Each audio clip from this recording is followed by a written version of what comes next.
नमस्कार मित्रों। आज मैं आपको दान का महत्व अधोरेखित करने वाली एक कहानी बताऊंगा। किसी ज़रूरतमंद व्यक्ति को या वो संस्था जो ज़रूरतमंदों को मदद करती है उन्हें हमें दान ज़रूर देना चाहिए। दान देने से प्राप्त पुण्य हमें इस लोक और परलोक दोनों जगह काम आता है। तो अब मैं कहानी शुरू करता हूँ। धनीराम नामक एक बहुत अमीर सेठ मुंबई में रहा करता था।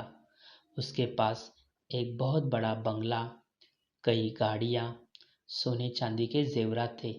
फिर भी उसे और धन की लालसा थी। उसने पूरी जिंदगी पैसे कमाने में लगा दी थी, पर वो लाइफ कभी एंजॉय नहीं कर पाया, न अपने परिवार या मित्रों के साथ समय बिताया। एक बार वो बाहर टहल रहा था, तभी कुछ गरीब लोग उसे दिखे। उन लोगों ने उससे कुछ दान देने की विनती की, पर पैसों का लालच धनीराम ने उन्हें दान तो नहीं दिया, पर उन्हें फटकार लगाई, अनाप शनाप गालियां दी और वहां से चला गया। उस रात सेठ धनीराम को एक स्वप्न आया। सपने में यमराज उसे परलोक लेने आए थे। यमराज जी के हाथ में गदा थी और वो भैंसे पर सवार थे। उन्हें देख धनीराम डर गया। यमराज जी ने उसे जीवन की अवधि समाप्त होने की सूचना दी। उसने यमराज जी से 1 वर्ष की आयु एक्स्ट्रा दी जाए, ऐसी विनती की। बदले में वो यमराज को 1 करोड़ रुपए देने लगा, पर यमराज जी ने साफ मना किया। फिर उसने 1 महीने की मोहलत मांगी, बदले में वो 2 करोड़ रुपए देने लगा। फिर भी यमराज जी ने मना किया। फिर उसने 1 दिन की जिंदगी मांगी। उसने कहा, मैंने जिंदगी भर सिर्फ परिश्रम किया है, मैंने जिंदगी एंजॉय नहीं की, अपने माता पिता, बीवी बच्चों को समय नहीं दे पाया। मैंने पैसे तो कमाए, पर उन पैसों का उपभोग नहीं ले पाया।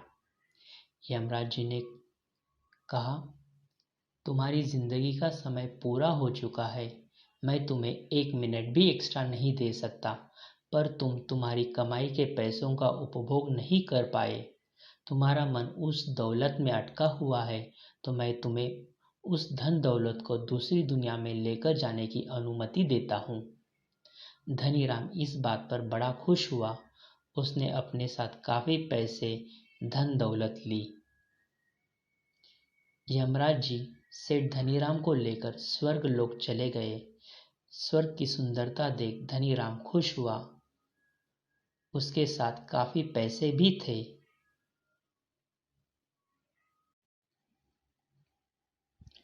कुछ समय बाद उसे भूख लगी। उसने स्वर्ग में देखा, काफी मिठाइयों के स्टॉल्स लगे हैं। लड्डू, पेड़े, बर्फी, गुलाब जामुन, रसगुल्ला और बड़े लजीज पकवान भी थे। लस्सी, कोल्ड ड्रिंक्स, ऐसी चीजें भी वहां पर थी। स्वर्ग में लोग मुफ्त में जी भरकर मिठाइयों का आनंद ले रहे थे। उसने स्टॉल पर जाकर खाने के लिए मिठाई मांगी, पर उसे मना किया गया। एक लड्डू के लिए 1 लाख रुपए देने की पेशकश की, फिर भी मना किया गया। दूसरे स्टॉल पर वो भोजन की एक थाली के लिए 1 करोड़ रुपए देने लगा। फिर भी दूसरे स्टॉल पर भी खाना देने से उसे मना किया गया। सेठ धनीराम काफी दुखी हुआ। स्वर्ग में अन्य लोग मुफ्त में खा पी रहे थे, पर उसे पैसे देकर भी खाने के लिए कुछ भी नहीं मिल रहा था। तब वो रोने लगा। उसके रो उसके रोने की आवाज सुनकर एक देवदूत वहां प्रकट हुई और उसे रोने का कारण पूछा। उसने फूड स्टॉल पर हुआ सारा वाकया देवदूत को सुनाया। तब देवदूत ने धनीराम से पूछा, क्या तुम इंडिया की करेंसी लेकर यूके में कुछ खरीद सकते हो? धनीराम ने कहा, नहीं।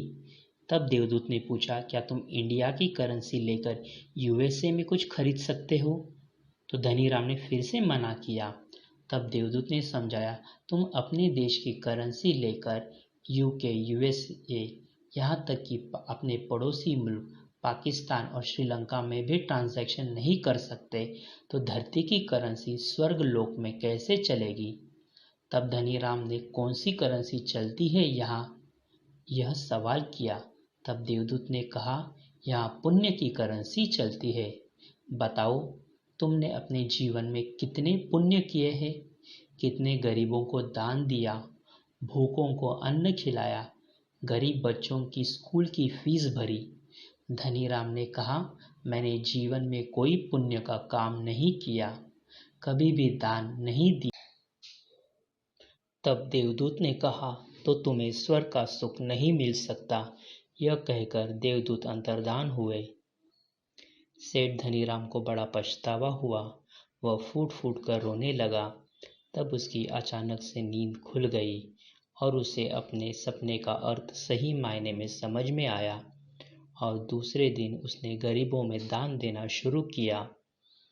तो बच्चों, आप जानते हो हमारे स्कूल में ऐसे काफ़ी बच्चे हैं जो फाइनेंशियली वीक सेक्शन से आते हैं, जो स्कूल की फ़ीस तक नहीं भर सकते।